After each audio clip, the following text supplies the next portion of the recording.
Yo les recuerdo que Esfera se transmite los martes a las 10 de la noche y tenemos una repetición mañana, desde luego a las 9 de la mañana, y estamos conociendo, desde luego, cómo ven los habitantes del área conurbada de Guadalajara y algunos otros del estado la calidad de vida que tenemos.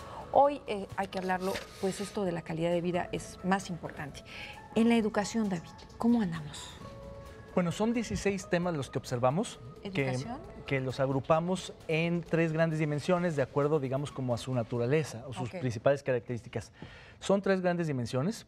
La primera es la de capacidades individuales, donde tenemos economía y empleo, pobreza, desigualdad, educación, salud, cultura y recreación y relaciones interpersonales, lo que tiene que ver con el sujeto, con el individuo.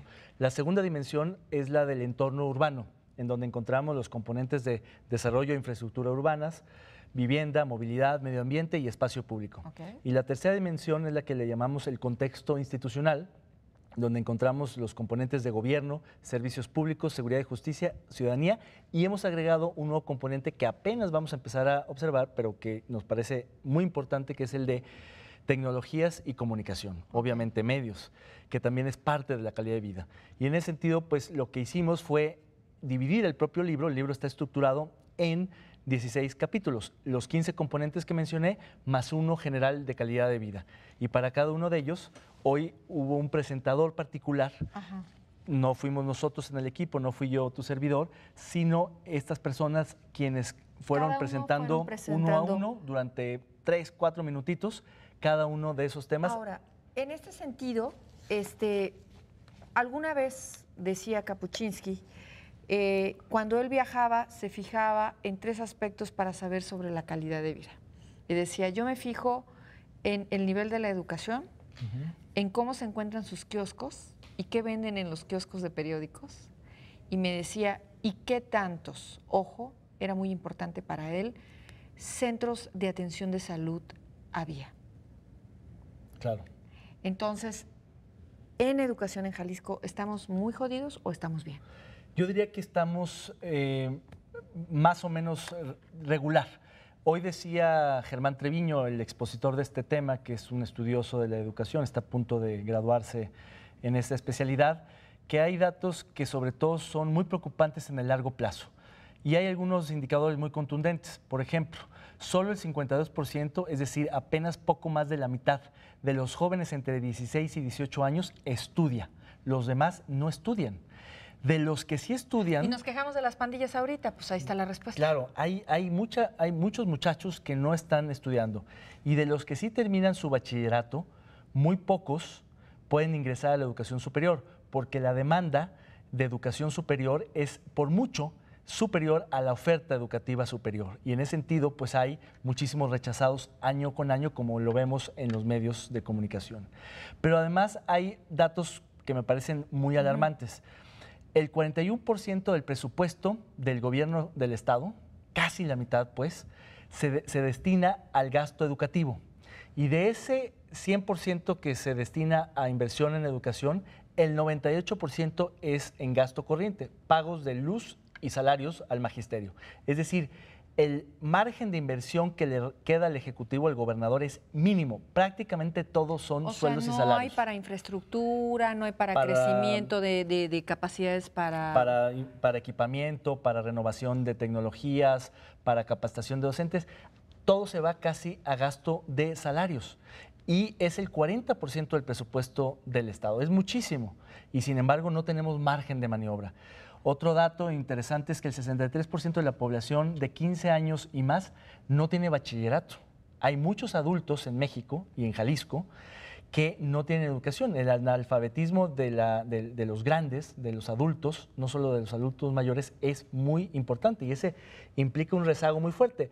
Básicamente el mensaje que quisimos colocar hoy en educación es que si no se transforma la política educativa de manera profunda, con el concurso no solo de las autoridades educativas, sino de todo el sector educativo, de todos los actores que componen el contexto institucional educativo en México y en Jalisco, no vamos a lograr un cambio suficientemente profundo como para revertir estas tendencias que después de todo le van a pegar a temas como el de pobreza, como el de la desigualdad, como el de la competitividad, en efecto, porque esto es la inversión en el largo plazo. Entonces, esta persona, Germán Treviño, planteaba, digamos, como cuáles eran los focos amarillos, pero sobre todo daba cuenta de cuáles serían las salidas. Ya los veo yo más rojos que de amarillos, o sea, esto es preocupante. Si en países como Suiza, por ejemplo, el índice de educación pues te dice que mínimamente tienen una licenciatura, pues estamos perdidos. Claro, y decía él también que en materia de calidad educativa, pues los resultados de Jalisco, si bien eran superiores a la media nacional, no son nada alentadores,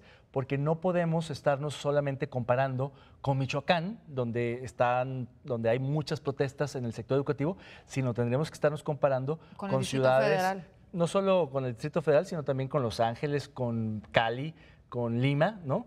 Y en ese sentido, pues los resultados educativos son pobres. David, quizás será que no nos gusta compararnos con el exterior porque nos restriega nuestra realidad. Hay una falta de, digamos, de cultura de la evaluación, de la cultura de la comparación, que creo que poco a poco se ha ido superando, se ha ido modificando. Pero el dicho de que las comparaciones son odiosas, no, a mí me parecen fascinantes. Claro. Pero quien dice que las comparaciones son odiosas es porque no le gusta compararse, porque seguramente la comparación lo va a dejar mal parado. Pero las comparaciones son muy útiles, es la única forma de medir. Comparándote contigo mismo, o como ciudad, o como individuo, en el tiempo, antes y después, o comparándote con otros personajes, o ciudades, o países, o economías. Porque solamente los referentes relativos son los que te permiten saber cómo estás, si estás bien o no. ¿Qué aspectos ves más preocupantes de este estudio y también cuáles son los más alentadores en tu opinión? Bueno, sin duda creo que el aspecto más preocupante es el de la seguridad y la justicia. No, bueno, y si no lo vemos ahí creo que hay indicadores que ciertamente nos deben de preocupar, como el aumento en el robo, en las lesiones, secuestro, homicidio o decomisos de droga, que casi ha aumentado en un 850%. Decía hoy Guillermo Cepeda, que fue el responsable de presentar este componente, que en el caso de la impunidad, él dice es brutal, es verdaderamente preocupante. Él decía que solo 2 de cada 100 delitos reciben castigo. 2 de cada 100. Es decir, del total que se cometen de delitos, solamente se denuncia el 16%. De ese 16, solo la mitad se procesa.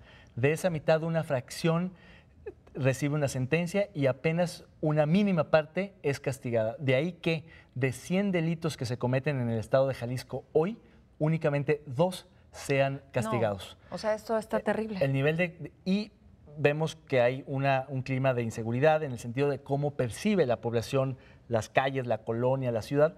Y es un tema en el que también, de nueva cuenta, como en la educación, tenemos que entrarle todos. No es un tema solo de gobierno, ahora, es de todos. Voy a dejar la pregunta en el aire. De los políticos que escucharon y que estaban en el evento, ¿qué te opinaron al respecto? Vamos a ir a una pausa, te la dejo y regresamos.